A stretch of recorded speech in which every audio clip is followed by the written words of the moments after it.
Yes. All right. She's learning. All right. Welcome to Black Hat. See, now you got me going. Welcome to Black Hat 2017, SecurityGuideTV.com. What's your name, sir?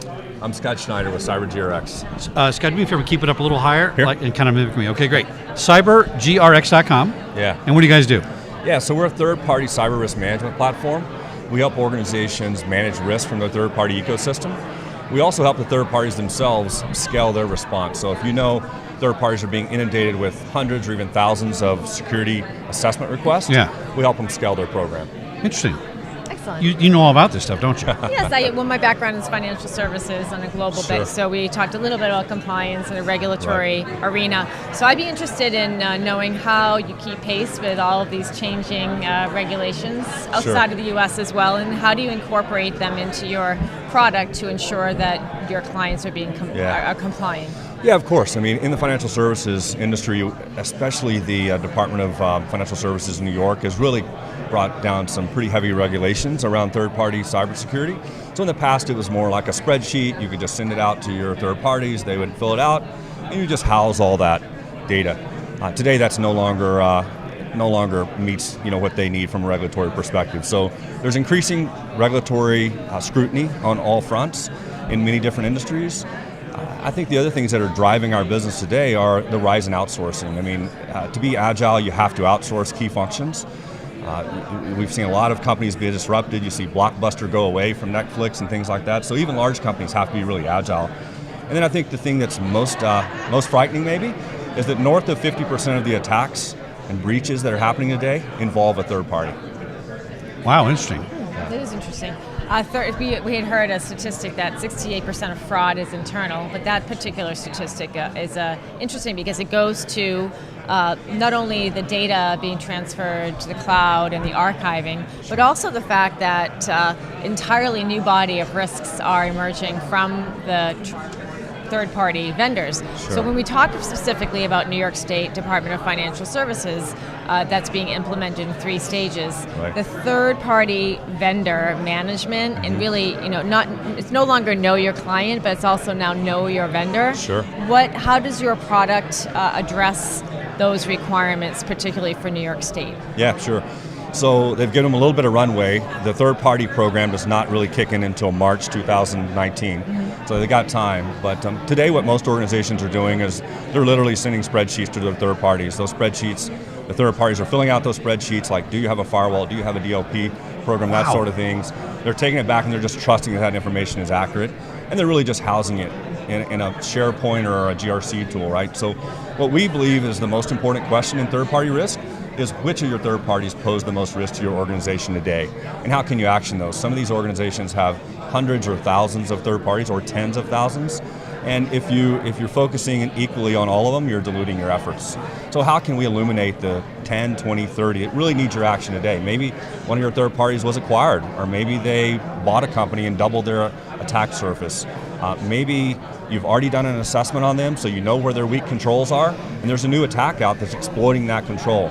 So how can we just kind of hit you in the forehead and say, you need to take action on this third party today, or if they're breached, it's going to impact your business.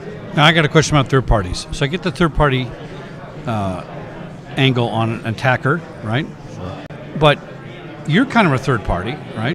So it comes to you. What's happening in the world when something does occur and there's some kind of breach or an attack? Are companies trying to shift liability to people like yourself to say, you know what, I don't want to get sued, so we're going to let Scott get sued instead? Yeah. Or do they have to indemnify you? I would think you'd have to have an indemnify clause to, take your risk, right, to do it. How does that work? Yeah, so we're performing the security assessment. So we're going out, pretend you're the customer. You might ask us to go do a security assessment on 400 of your third parties. We're going out and doing that and doing our best to give you a snapshot of their security posture at that time. We're also doing updates on a continuous basis and a periodic basis, event-driven updates. So you're always getting a fresh look at their security posture. If there is a breach, we're certainly indemnified in that situation. Okay, good. It's not our fault. We're giving our best effort. Yeah. Much like a Big Four firm does when they provide a security assessment on you. So do me a favor and just hold the microphone a little closer for us here. Yeah. Okay, good. I'm sorry. Sure. So does that make sense? I mean, yeah, we're doing giving our best effort, and if something happens, as you guys know, security is very dynamic. So at noon, security could be really good. Someone could open a port or do something else that exposes them to an attack. The reason I ask is I'm from the physical world, although I had a computer in 1984, so I know more about it than most people Sure. in my side of the business, right? But in the guard business, one reason you hire a guard company is to shift risk over here. Well, it's your guards didn't provide security. And we see lawsuits like that, right? Because that guard didn't let somebody in, the guard didn't do something, wasn't diligent. And I don't see those same sort of claims on the cyber side, which is interesting, because isn't it just a cyber guard? Yeah, in a lot of ways. Yeah, I think it's a little tougher to point it. It was that guard. Yeah. They got through that gate, and it's probably a little bit less obvious in the physical world is kind of like, okay, that's the guy, we know. Yeah. So it just something that popped in my head, because Sure. an average company is going to hire 5 or 6 people to come out and put things on top of the networks to protect it. Exactly. And now I'm relying on 5 or 6 different people because they can't do it themselves, and I get that part too, right? But I don't know. I have some weird questions that pop in my head sometimes. It's fine. This is a dynamic space. I mean, most organizations are just not prepared from a third-party perspective. Right. And part of that, it's not lack of diligence on their side. They've got 10 other things that are equally as important, or maybe it's too voluminous, I guess. Yeah.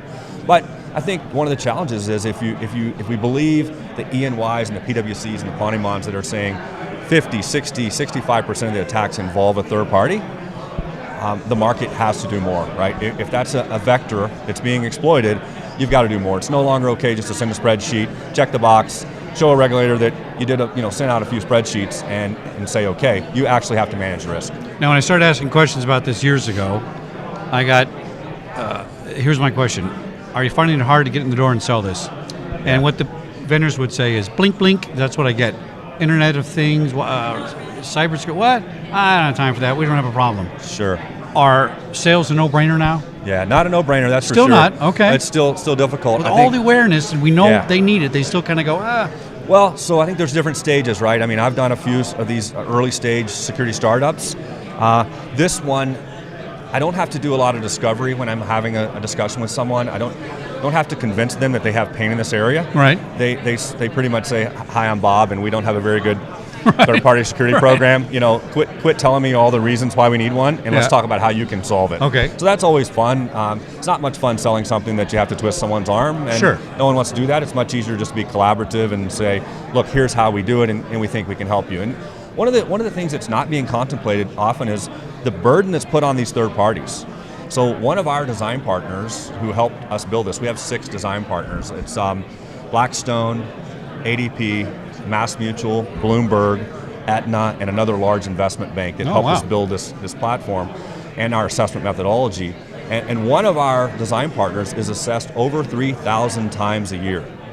So they are being assessed. And that ranges from fill out this spreadsheet with 10 questions to we're coming in and we're going to look at all your data centers and really do a 3-day test on everything. So the third parties are really being inundated. And if you talk to a smaller third party that's maybe relies on 3 financial services companies for 90% of their revenue, they are being assessed very frequently, and it's very tough for them, right? Just to manage that. They have to hire staff just to fill out spreadsheets, and these spreadsheets are the same over and over and over, asked in different ways. So we're taking a very pragmatic approach. I mean, let's face it, GRX stands for Global Risk Exchange. The exchange concept's nothing new, right? If I were going to give you credit, I wouldn't come in and audit your books. I would just go to Experian or S&P or Moody's, and I would get your credit rating. That's really what we're doing here. Yeah. Right? We're taking in data and just allowing it to be easily shareable. Great. What keeps you up at night? What do you worry about? I think I worry about the disparity between what we were talking about earlier. If north of 50% of the attacks are coming through a third party, which that's accurate information, but the participants in the market aren't treating it as a high priority. When I say high, I mean number 1, 2, number or 3. 1, right? Yeah, right. I think that creates a lot of gaps, and we're seeing that. I don't want to call any names out, but if you just if you'll Google third-party breaches in 2017, there's hundreds. Absolutely. Right. Dun and Bradstreet with that Waltham, Mass. Are you calling out a name? I guess you did. I think last week was Verizon. had the same thing, and now I'm happy about that. I don't like you, Verizon. You messed up my phone. You charge me too much every month. They do. They're crazy. Yeah. So I think that's the thing that bothers me the most. But we're seeing great adoption, and so I think the forward-leaning companies are really addressing this in a meaningful way. Scott Schneider, cybergrx.com. That's it. Thanks for coming on Security Guy Radio with Black Hat 2017. Excellent.